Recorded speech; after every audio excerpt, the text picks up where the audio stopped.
నమస్తే. ఎన్నో ఆధ్యాత్మిక కార్యక్రమాలు నిరంతరం మన ఛానల్లో చేస్తూనే ఉన్నాను. ఈరోజు ఒక ముఖ్యమైన వ్యక్తిని కొన్ని ఆధ్యాత్మికమైనటువంటి క్వశ్చన్స్, అలాగే మనకి ఎన్నో విషయాల మీద కొన్ని డౌట్స్ ఉంటూ ఉంటాయి. ఇది నిజమేనా? ఇది ఇంతవరకు నిజం? ఈ విషయంలో ఇంత వాస్తవం దాగి ఉందా? ఇలాంటివన్నీ మనకి డౌట్స్ ఉంటాయి. ఒక ముఖ్యమైన వ్యక్తిని లేదా ఆధ్యాత్మికంగా సేవల్ని అందించే వ్యక్తుల్ని కలిసినప్పుడే ఆ యొక్క ప్రశ్నలకి సమాధానాలు దొరుకుతాయి. అలాంటి కార్యక్రమం ఇది ధర్మ సందేహాల ద్వారా.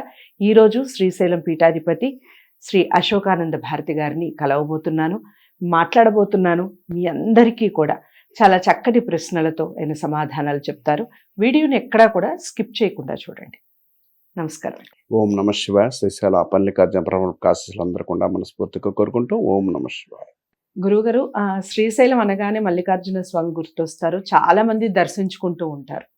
అయితే ఎందుకు అంతటి ప్రాధాన్యత, అంతటి ప్రాముఖ్యత రావటానికి గల కారణాలు చెప్పండి. అలాగే అక్కడ నిజమైన అతీతమైన శక్తులు, మనల్ని ఆకర్షించే శక్తులు ఏమైనా ఉన్నాయంటారు అసలు శ్రీశైలం? చాలా మంచి ప్రశ్న అండి. శ్రీశైల క్షేత్రం అనేది నాకు చెప్పినట్టు, మనం కొన్ని వీడియోస్లో చెప్పుకున్నట్టు జ్యోతిర్షంగా క్షేత్రము, అష్టాదశ పీఠాల్లో ఒక పీఠము. ఇది ఫస్ట్ మనం చెప్పుకోవాల్సిన విషయం. మీరు చాలా సార్లు మనం చాలామంది వింటుంటారు, కలియుగంలో తిరుపతి వెంకటేశ్వర స్వామిని దర్శనం చేసుకోవాలి, ఆయన దర్శనం చేసుకుంటే యోగం ఇస్తాడు. భోగం ఇచ్చేది కూడా వెంకటేశ్వర స్వామి చాలామందికి, కానీ మోక్షం ఇవ్వాలంటే శివుడే. యోగాన్ని భోగం ఇచ్చేది ఆయన. అంటే వెంకటేశ్వర స్వామికి చాలా భోగాలు ఉంటాయండి. అంటే వెంకటేశ్వర స్వామి దగ్గర పోతే బంగారం, వజ్రాలు, డైమండ్లు అన్నీ ఉంటాయి. కానీ శ్రీశైలానికి వస్తే భోగం ఉండదండి, యోగం, మోక్షం ఉంటుంది. అంటే ఇంకా రెండో జన్మ పుట్టకుండా చేయగలిగిన శక్తి క్షేత్రం ఏదన్నా ఉందంటే మల్లికార్జునుడు శ్రీశైలం ఉన్న క్షేత్రం. శ్రీశైల క్షేత్రంలో రెండోదిగా, అంటే ఆంధ్రప్రదేశ్ రాష్ట్రంలో రెండోదిగా చెప్పబడుతున్న శ్రీశైల క్షేత్రంలో గొప్పతనం ఏమిటంటే శ్రీచక్రం అనేది తిరగబడి ఉన్న శ్రీచక్రంగా ఉన్నది అక్కడ.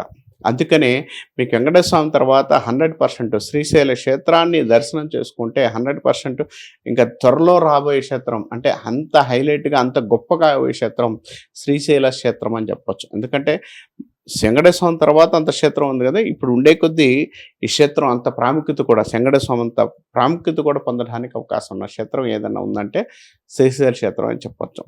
శ్రీశైల క్షేత్రంలో ఆదిశంకరాచార్యుల యొక్క యోగం, ఆదిశంకరాచార్యులు స్థాపించిన శ్రీచక్ర స్థాపన శ్రీశైల క్షేత్రంలో స్థాపించారు. అండ్ వెంకటేశ్వర స్వామి దగ్గర అంటే తిరుపతిలో స్థాపించారు. రెండుకున్న ఏకైక క్షేత్రాలు ఈ రెండు క్షేత్రాలే.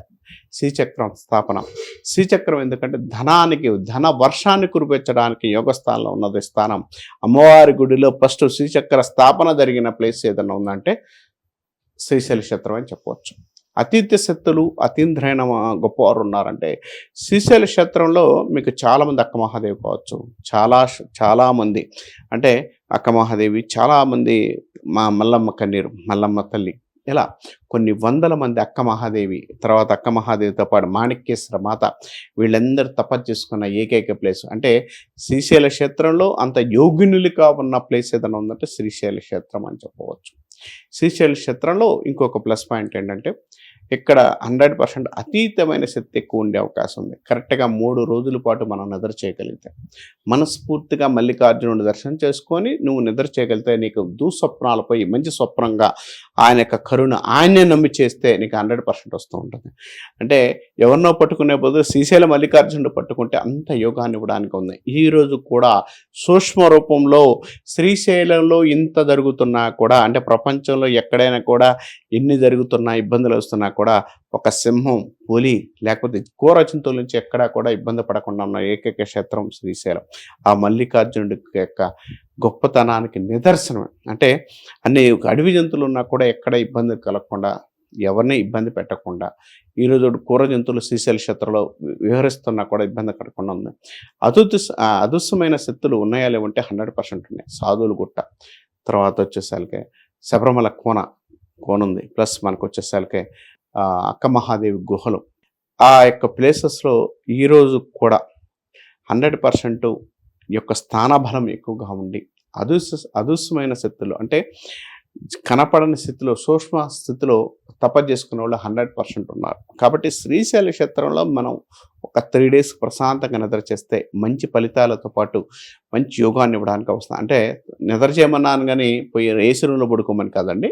క్షేత్రంలోనే గుడి దగ్గర నువ్వు ఎక్కడుందో అక్కడ ప్రతి నిమిషం ప్రతి సెకను నీ లగ్నం యాత్తు శ్రీ మల్లికార్జునుని తప్పించుకుంటే నీకు మంచి యోగాన్ని ఇవ్వడానికి మంచి శక్తిని ఇవ్వడానికి అవకాశం కలిగి ఉంటాను. ప్రేక్షకులు అది చేసుకొని మీ యొక్క జీవితంలో ఉన్న కర్మలు తొలగించుకొని మోక్షాన్ని పొందడానికి శ్రీశైల క్షేత్రాన్ని మల్లికార్జును పట్టుకోండి, మీకు మంచి ఫలితాలు ఉంటాయని చెప్పొచ్చు. చాలా బాగా చెప్పారు. శ్రీశైలం యొక్క గొప్పతనాన్ని వివరిస్తూనే అసలు శ్రీశైల క్షేత్రాన్ని ఎందుకు దర్శించుకోవాలి, దర్శించుకున్న తర్వాత జరిగే మంచి పనులు ఏమిటి, మనకి ఎలాంటి కార్యాలు జరుగుతాయి అనేది ఈ వీడియో ద్వారా తెలుసుకున్నాం. గురుగారు చాలా చక్కటి వివరణ ఇచ్చారు. మీరు కూడా ఒకసారి ప్రయత్నించి చూడండి, మంచి ఫలితాలు పొందండి. ఏమైనా డౌట్స్ ఉంటే కామెంట్ బాక్స్లో తెలియచేయండి. ఇలాంటి వీడియోస్ కోసం తప్పకుండా ఈ వీడియోని లైక్ చేసి షేర్ చేయండి. ఛానల్ని సబ్స్క్రైబ్ చేసుకోవడం మర్చిపోవద్దు.